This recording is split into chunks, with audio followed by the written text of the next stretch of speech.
Saya kecewa dengan putusan Hakim Mahkamah Agung, sehingga saya tidak hormat, gitu kan. Jelas terbukti karena dia jatuhkan hukum.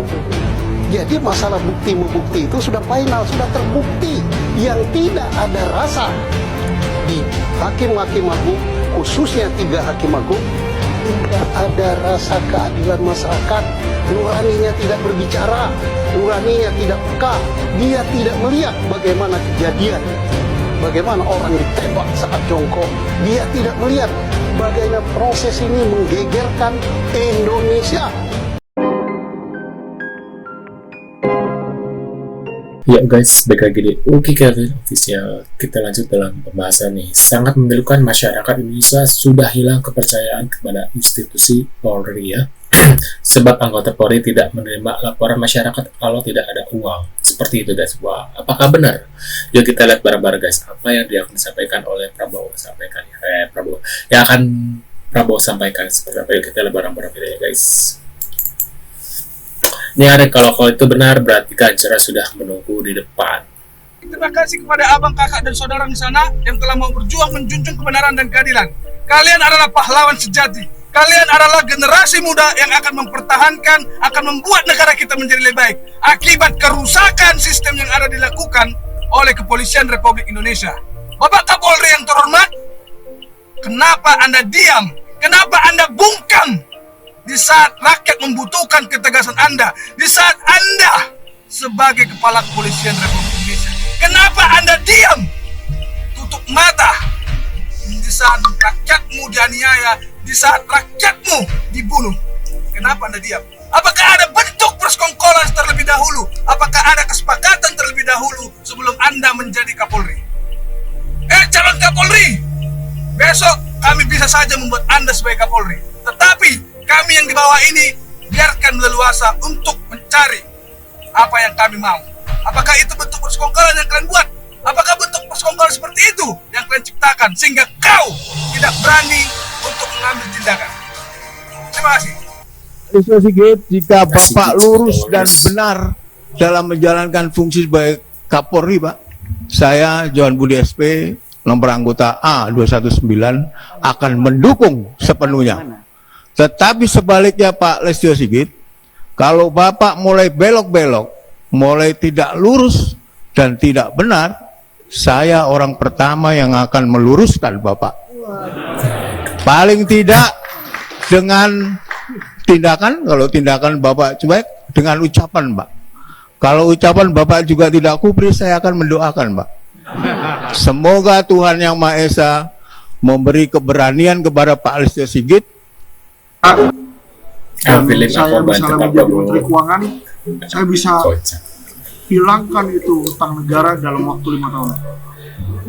Dengan melalui trading option ini. Betul. Jadi kalau saya bisa menjadi Menteri Keuangan, utang Indonesia tuh bisa lunas. Ya, karena kenapa? 1 tahun itu saya bisa dapat kurang lebih antara 24 sampai 48%. Sehingga dalam 2 tahun saya bisa dapat 100%.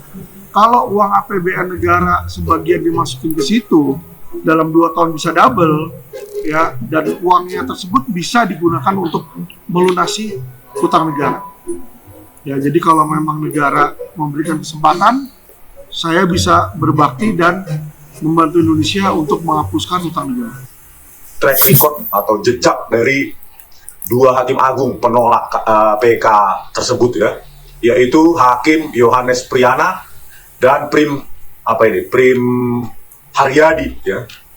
Nah, Yohanes Priyana ini ya sebelumnya juga merupakan Hakim Agung yang menolak kasasi pembantaian 6 Laskar FPI ya. Nah, Yohanes Priyana ini pada saat mencalonkan dirinya Hakim Agung diduga melakukan plagiarisme alias pencontekan, mencontek. Bayangkan, saya kira Hakim Agung ini moralitasnya sudah di atas rata-rata. Ya, namanya Agung, tetapi masih terkait dengan dugaan plagiarisme alias contek mencontek. Ya pantas saja moralitasnya dipertanyakan kalau begini, ya. Terus ini juga ini. Ya, Prim Haryadi. Inilah hakim tunggal yang menolak PK Sakatatal, ya, Prim Haryadi, SHMH. Komisioner Komisi Yudisial menyampaikan bahwa berdasarkan laporan ya dari Komisioner Komisi Yudisial ini, calon yaitu Prim Haryadi ini menyontek pada pelaksanaan profile assessment CHA calon hakim agung pada tahun 2019. Meskipun disangkal, ya iyalah maling masa ngaku, ya maling tidak mungkin mengaku. Kalau mengaku katanya penuh penjara ya. Yang nggak bersalah saja bisa dipenjara. Yang 7 terpidana Cirebon ini dan Jessica Kumala Wongso ya. Tony RM mencium ada aroma tidak beres di penolakan PK terpidana kasus Vina, upaya lindungi 3 instansi. Mantan pengacara Peggy Setiawan dalam kasus Vina Cirebon itu mencium aroma tidak beres. Tony RM dengan tegas menyebut jika Hakim MA yang mengurus PK 8 terpidana kasus Vina Cirebon mengeluarkan keputusan yang tidak tepat. Menurut Tony, Hakim PK ini telah melakukan kekeliruan dalam kehidupan yang nyata dalam mengurus PK 8 terpidana. Menurut Tony, sepertinya Pak Hakim PK ini harus lebih teliti lagi, harus belajar hukum lebih teliti. Dan Tony menjelaskan bahwa dia menduga jangan-jangan dibuat pertimbangan seperti ini untuk menjaga 3 instansi. Kasus ini ngeri-ngeri sedap. Menurut kalian bagaimana? Yakin, Benar. mayoritas rakyat Indonesia akan setuju jika Kapolri diganti. Mau bicara hukum, kalau Kapolrinya masih Listio Sigit, sampai berbulu nih gelas nggak akan ada perubahan, Pak. Bayangin gelas bisa bulu nggak? Sudah jelas ini viral, jelas fakta yang perkara pidananya mutlak. Ini butuhnya kita bahwa di DPR adalah untuk meminta keadilan. Kemana lagi kalau keadilan kita mati di pengadilan yang tidak ada keadilan? Ini rusak kita. Kita sebagai pimpinan Komisi 3, ada Pak Dasko sebagai pimpinan DPR. Kemana muka kita semua yang ada di sini? Kalau serusak ini hakimnya, saya akan konsen dengan urusan ini. Saya mau hakim ini yang beserta 2 orangnya harus diberikan satu keadilan hukuman dari Mahkamah Agung di bidang pengawasan. 12 Jenderal calon Kapolri pilihan Presiden Prabowo Subianto. 1. Komjen Pol Ahmad Doviri. 2. Komjen Pol Muhammad Fadil Imran. 3. Komjen Pol Wahyu Widada. 4. Komjen Pol Syahardiantono. 5. Komjen Pol Imam Widodo. 6. Komjen Pol Putu Jayan Danuputra. 7. Komjen Pol Bambang Sunarwibowo. 8. Komjen Pol Ridwan Zulkarnain Pancaputra Simanjuntak. 9. Komjen Pol Komsi Tohir Balau. 10. Komjen Pol Rudi Herianto Adi Nugroho. 11. Komjen Pol Reinhard Sautpol Taksilitona. 12. Komjen Pol Riko Amelza Dahnil. Waduh. Nih ada Pak Eman, seandainya bisa jadi hakim agung baru keadilan tegak lurus, katanya gitu guys. Mengajukan kepada Pradadaan Tanistiawa tersangka pembunuhan Vina dan Eki. Rindu hakim jujur seperti ini ya. Dalam putusannya Hakim Tunggal Eman Sulaiman menilai penetapan tersangka tidak hanya dengan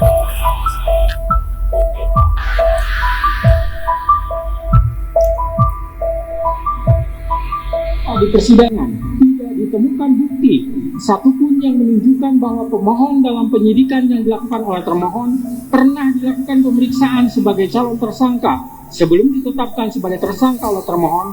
Maka menurut hakim, penetapan tersangka atas pemohon haruslah dinyatakan tidak sah dan dinyatakan batal demi hukum. Sehingga dengan demikian, menurut hakim, penetapan DPO atas nama pemohon yang terjadi dalam rentang waktu antara tahun 2016 sampai tahun 2024 tidak sah menurut hukum. Halo netizen, nih Bapak ini nih ya yang sudah membuat keputusan ya kan, menolak hasil persidangan PK para terpidana kasus Vina. Kita doakan semoga Bapak ini bisa bertanggung jawab atas keputusannya di dunia maupun di akhirat.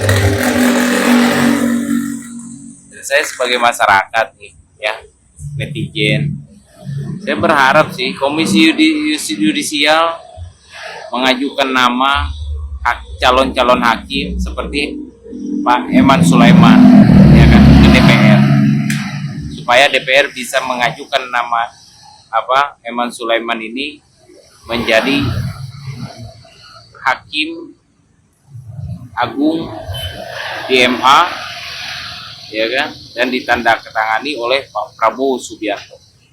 Ya, buat Pak Burhan Dahlan, semoga Anda bisa mempertanggungjawabkan ya keputusan Anda telah menolak terpidana, menolak hasil persidangan PK para terpidana ya. Semoga Anda bisa tenang hidup Anda dengan keputusan Anda. Waduh, menurut pendapat kalian gimana ya? Apakah hakim dalam kasusnya sidang PK kemarin itu ada apa ya? Dia itu disogok gitu guys, disogok sama Rudiana gitu, and the gang gitu ya, dengan supaya PK-nya gagal gitu, ditolak guys. Menurut kalian gimana? Tulis di kolom komentar. Terima kasih sudah hadir dan jangan lupa bantu subscribe kami dan sampai jumpa di video selanjutnya. See you guys.